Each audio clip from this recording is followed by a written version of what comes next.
If you're hearing this, then something went very wrong. Because, the truth is, I was never supposed to tell this story. Not after what I found. Not after what they did. And definitely not after I realized I was never the target.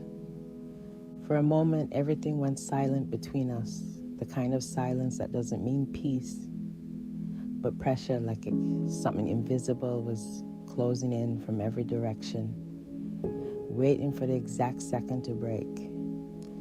I stood there facing him, the same man who buried me, the same man who watched my coffin go into the ground without hesitation. And yet, he didn't look surprised to see me alive. That was the first thing that felt wrong.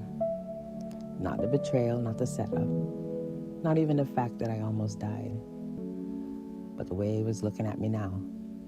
Calm, controlled, like this was always part of the plan.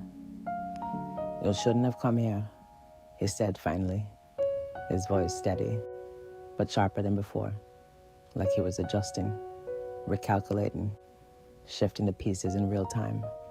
I let out a slow breath, my eyes locked on his, unshaken. You planned everything, I replied quietly, except this. A small smile appeared on his face, but it didn't carry confidence anymore. It carried something else, something colder. I planned for possibilities, he said, and you're just another one. That confirmed it. I wasn't personal. I wasn't important. I was a variable, something to be used and then erased. Then manage this, I said, and moved before he could respond. Not fast, not chaotic, but precise, controlled, forcing him to react instead of think, because thinking was his advantage, and I wasn't going to give it to him. He stepped back instantly, ready, prepared, like he expected resistance. Just not from me. Not like this. The man behind me shifted at the same time, covering the angle, tightening the space, turning a conversation into a setup. Careful, he said calmly, but I could see it now. The change in his eyes, the calculation, speeding up, adjusting to something he didn't fully control anymore. You're not in control here. I stopped just inches away from him, close enough to see every detail he couldn't hide. Neither are you, I replied. Then I heard it. Movement. Not one person, multiple. Quiet, coordinated, waiting. My body reacted instantly, my focus expanding beyond him, because this was never going to end with words. You brought back up, I said. Of course, he replied. Did you think I'd come alone? No, I didn't. And that's why I was already moving in my head, calculating exits, angles, timing, because this wasn't about winning. Not yet. And this was about surviving long enough to understand what was really happening. We leave, the man behind me whispered. Not yet, I answered, because something still didn't make sense. Not the trap, not the setup, him, and the way he stood. Too calm, too certain, like this wasn't the moment I was worried about. I was still missing it, he said suddenly. My eyes snapped back to him. Missing what? He laughed. Not loud, not dramatic, just enough to feel wrong. This was never about you, he said. And that's when everything changed. Because in that exact moment, I finally understood the truth. I was at the target. I was the door, and someone else was about to walk through it. There's a moment right before everything collapses, when the truth stops feeling like a possibility and becomes something you can't escape anymore. That was this moment.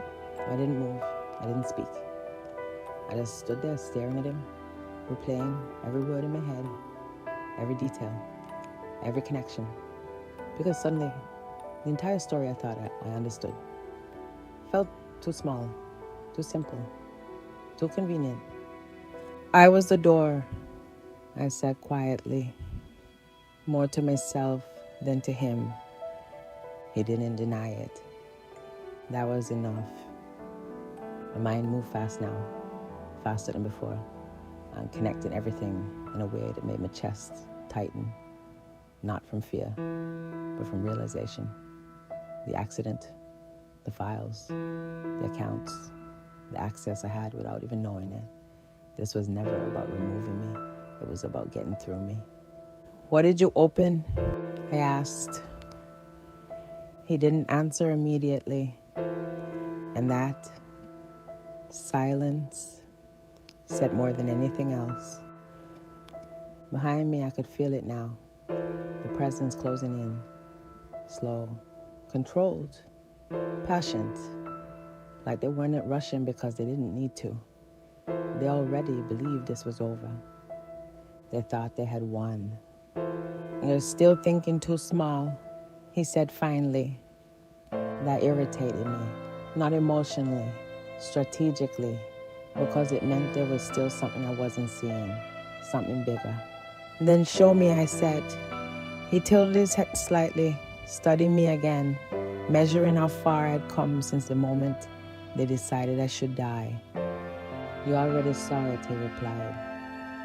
That's when it hit me. Not all at once, but enough. The folder. Not just names, positions, not just transactions, movement, not just people, structure. This wasn't a network. It was a system. And systems don't exist without purpose. Control, I said quietly. He smiled. This time real.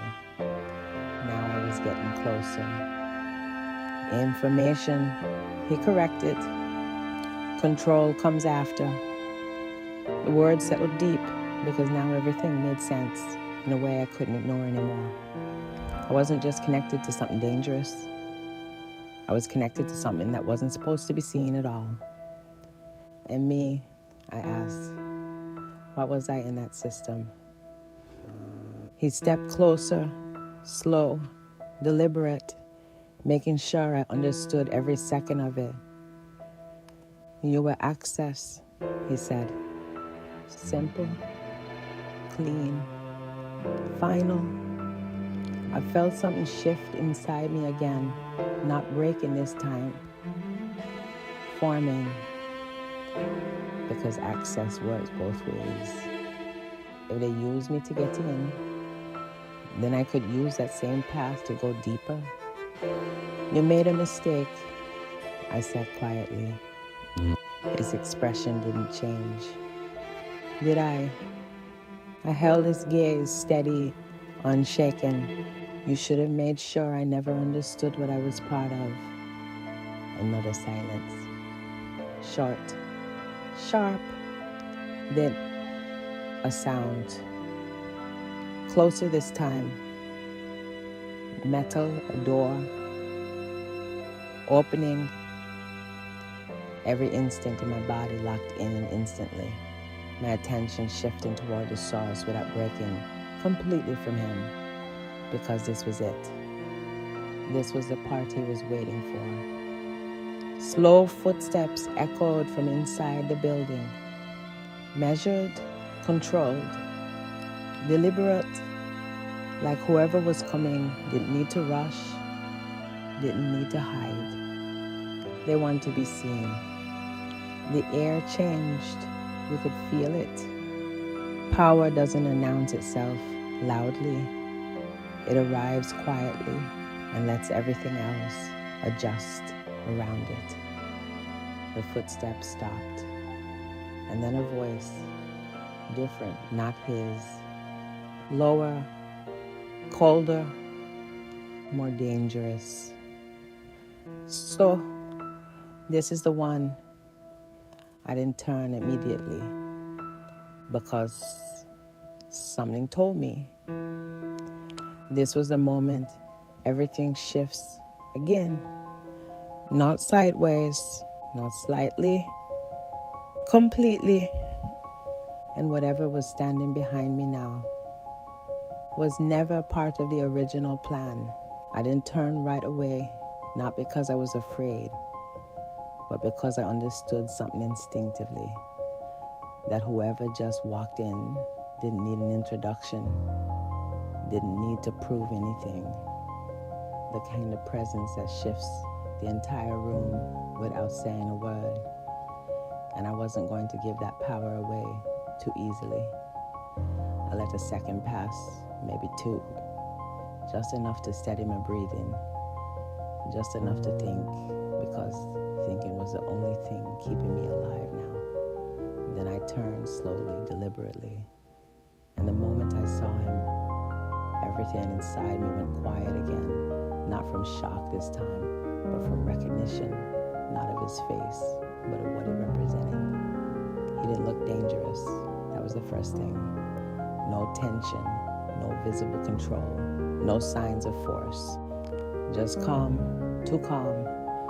The kind of calm that comes from never needing to prove anything because everything is already under control. So, this is the one, he repeated. His eyes moving over me like I was a file, a detail, something to evaluate rather than fear. I didn't respond immediately because I could feel it now. The shift, not just in the room, but in the entire situation. This wasn't about confrontation anymore. This was about position, power, information. You expected me, I said finally. He smiled slightly, not amused, not impressed, just acknowledging. Of course, he replied. You were always going to get here. The certainty in his voice made something tighten in my chest because it confirmed the worst possible version of the truth. This wasn't a reaction. This wasn't damage control. This was part of the design. Then why let me live? I asked. He took a step closer. Slow, controlled, every movement intentional. And for the first time, I noticed something in his eyes. Not emotion, but interest. Real interest. Because you are more useful this way, he said. That hit harder than anything else. Not because of what it meant, but because of how easily he said it. Like it was obvious. Like it didn't require explanation. I felt my jaw tighten slightly, but I didn't look away. I didn't react the way he probably expected. Because reacting was losing. And I wasn't losing again. You used me, I said. He tilted his head slightly. You used what you had access to, he corrected. Always precise, always controlled. That told me everything I needed to know about him. He didn't see people. He saw functions. And now, I asked. Now you're here, he said simply. The answer fell incomplete. And that was the problem. Nothing he said was accidental, which meant there was more. Something just under the surface. Something he was waiting for me to understand on my own. No, I said slowly. My voice lower now, sharper. I'm not here by accident, and you didn't just let me get here. For the first time, there was a pause. Small, almost invisible, but it was there. Then say it, he said. That was the invitation, or the trap, maybe both. I took a slow breath, my mind moving faster than ever, connecting every piece, every moment, every decision that brought me here. And then I saw it. Not clearly, not perfectly, but enough. You didn't want to kill me, I said. His expression didn't change. That was the confirmation. You wanted me to find this place. Silence, heavy, loaded, and then he smiled. This time different, this time real. Now you understand, he said quietly. A cold realization spread through me instantly, because that meant everything I thought was survival. Wasn't. It was direction. Every step I took, every choice I made, every move I thought was mine. Guided, controlled, designed to bring me exactly here. Why? I asked. And for the first time, my voice carried something else. Not fear, not anger, no, something deeper. He stepped closer again, stopping just far enough to keep control of his space, but close enough that his presence felt unavoidable. Because you're the only one who can open what's inside, he said. My mind stopped for a second, just one, because that sentence didn't make sense. Open what? I asked. He looked past me for a moment, not at the others, not at the building, but somewhere deeper, like what he was about to say wasn't just important, it was final. Then he looked back at me. What we couldn't access without you. And in that moment, I realized something far worse than betrayal, far worse than being used, far worse than almost dying. This wasn't over. This wasn't even the beginning. This was activation. And whatever was inside that building was waiting for me. For a second, I didn't say anything. Not because I didn't understand, but because I understood too well. And the weight of it settled in slowly, like something locking into place inside my mind, something irreversible. No, I said quietly, shaking my head just enough to feel it. I don't open anything for you. He didn't react, not even a flicker. That calm again, that control. You already did, he replied. The words landed instantly, sharp, precise, and something in my chest tightened, because this wasn't a threat. It was a statement, a fact. What are you talking about? I asked. But even as I said it, my mind was already searching, scanning everything I had done since the accident, every file I touched, every system I accessed, every moment I thought I was just trying to survive. The accounts, he said, watching me carefully now. The access points, the verification layers, all connected to you. My breath slowed, not faster, slower, controlled, because panic would only make me miss it, and I couldn't afford to miss anything anymore. That was before, I said, before I knew. He stepped closer again, just enough to close the distance, without forcing it, without breaking the illusion of control. That's the point, he said quietly. And that's when it clicked. Not partially, completely. The accident wasn't just an attempt to remove me, it was a reset. A way to erase me publicly while keeping me operational privately. Dead on record, active in reality, invisible. You erased me, I said slowly. My voice almost calm now, almost detached. And because the truth had moved past shock and into something colder. We protected the system, he corrected. Always precise, always shifting the narrative just enough to make it sound justified. And me? I asked. What did you protect me from? He held my gaze for a moment longer this time, like he was deciding whether I was ready for the answer. And then he said it. From being seen. That didn't make sense. Not fully, not yet. But it was enough to know there was another layer, something deeper than everything I had already uncovered. You're lying, I said quietly. If that was true, he wouldn't have tried to kill me. A pause, small, controlled. Then, we didn't try to kill you, he said. And that changed everything. My mind stopped again just for a second, trying to process it, trying to reject it, because it didn't fit. It didn't align with what I saw, what I experienced, what I survived. Then what was that? I asked. His expression remained the same, calm, unreadable, like he had already accepted that I would struggle to understand this part. Containment, he said. The word echoed in my head, heavier than anything else so far. Containment, not elimination, not removal. Containment. That meant I wasn't the problem. I was the risk. Of what? I asked, my voice lower now, sharper. He didn't answer immediately. And that hesitation, that was new.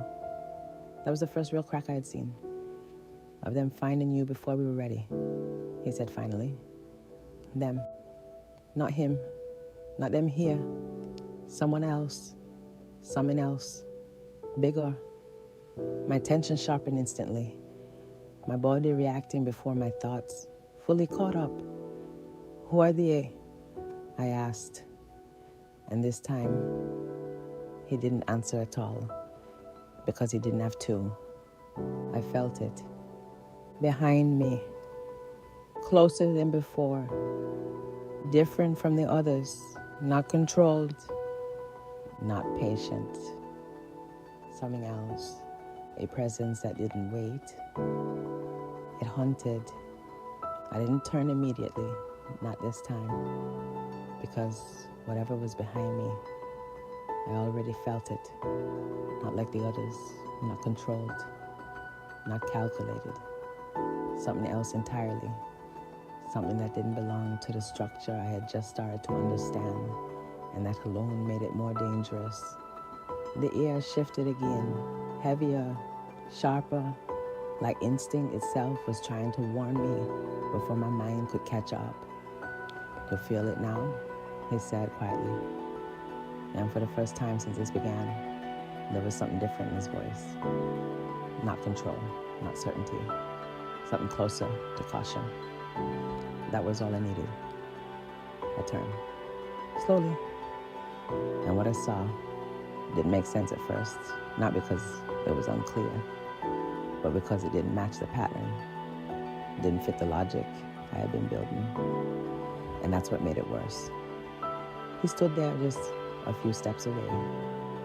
Not hiding, not rushing, not trying to control the moment. Just watching. But unlike the others, he wasn't calm. He was focused, intensely focused, like I wasn't a variable. I was a target. "So, you're alive," he said, his voice lower, rougher, carrying something real, something that hadn't been filtered or controlled. I didn't respond. I didn't need to, because I could see it now. Well, he wasn't surprised either, but not for the same reason. "You weren't supposed to get this far," he added, stepping slightly closer. His eyes locked on mine in a way that made everything else disappear for a second. "Neither were you," I replied.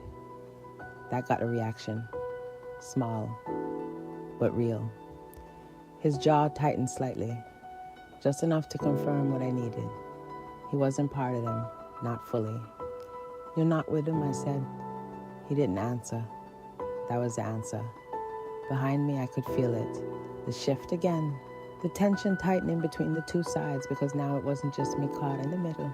It was something else. Something larger. Something that had been moving long before I ever knew it existed. "You brought her here too early," the man behind me said suddenly. His tone no longer calm, no longer controlled. Something sharper breaking through. Too early. That meant there was a timeline. A plan. And I wasn't supposed to be here yet. "I didn't bring her," the one in front of me replied. His voice didn't rise, didn't react, but there was something underneath it now. Something dangerous. Something that didn't align with the system behind me. She came on her own. Silence. Not empty. Charged. Because both of them knew that wasn't entirely true. Nothing about this was accidental anymore. I looked between them slowly, carefully, because now I could see it clearly. This wasn't one side, it was two. And I was standing exactly where both of them needed me to be. "You're both using me," I said, quietly. Neither denied it. That was enough. My mind moved fast again, faster than before, because now I wasn't trying to understand the system. I was inside it. "What's inside the building?" I asked. No answer. "Of course. What do I open?" I pushed. Still nothing. But this time, I didn't need him to answer, because something else did. A sound deep, mechanical, from inside. Not loud, not sudden, but active, like someone had been waiting. and just woke up. All three of us felt it. That much was obvious. The difference was in the reaction. The man behind me went still, controlled, alert. The one in front of me stepped forward without hesitation. That told me everything.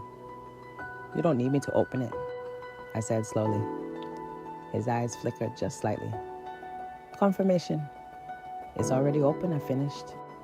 And in that exact moment, the lights inside the building flickered once, then again, and then stayed on, and something inside moved.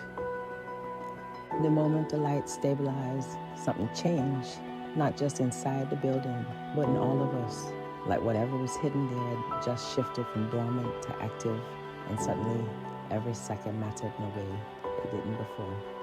No one spoke, no one moved, because we were all listening, waiting. And then it came, a sound low, mechanical, rhythmic, not random, not broken, intentional. Like something was powering up, or worse, waking up. My eyes moved from one to the other, reading them, not their words, but their reactions, because reactions don't lie. The man behind me stared controlled, but I could feel it, that subtle tension tightening in his posture, something he didn't expect, something just outside his plan. The one in front of me didn't hesitate. He stepped forward again, closer to the building, closer to whatever was inside, like this was the moment he had been waiting for. That told me everything I needed to know. "You knew this would happen," I said quietly. He didn't deny it. Of course he didn't, that. "Not like this," he replied. That was the first lie I was sure of. Not because of the words, but because of the timing. Everything about this had timing, precision, control. Nothing here was accidental. "You don't need me," I said, stepping slightly to the side, adjusting my position. No longer between them, but outside a direct line, because I was done being the center of their control. "You never did." That made both of them react, just slightly, just enough. "That's where you're wrong," the one behind me said, his voice sharper now, losing that perfect control for the first time. "Good. That meant pressure. And pressure creates mistakes." "Then prove it," I said. Silence again. Short, tight, because now the dynamic had shifted. They weren't guiding me anymore. They were watching me, measuring, deciding, and that gave me something I didn't have before. Space. My attention moved back to the building, to the faint glow now visible through the narrow windows, to the sound that hadn't stopped, steady, consistent, like whatever was inside had reached a point where it wouldn't go back.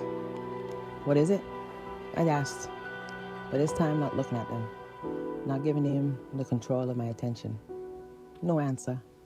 Of course, but again, I didn't need one, because the pattern was already there.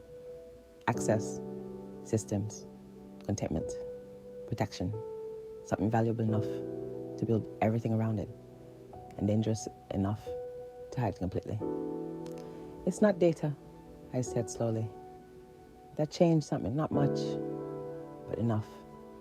The one behind me went still again. The one in front didn't move, but his focus sharpened. "It's not money either," I continued, because money does not need this level of protection. Not like this, not with layers like these. "So, what is worth all of this?" I asked quietly. And then it hit me.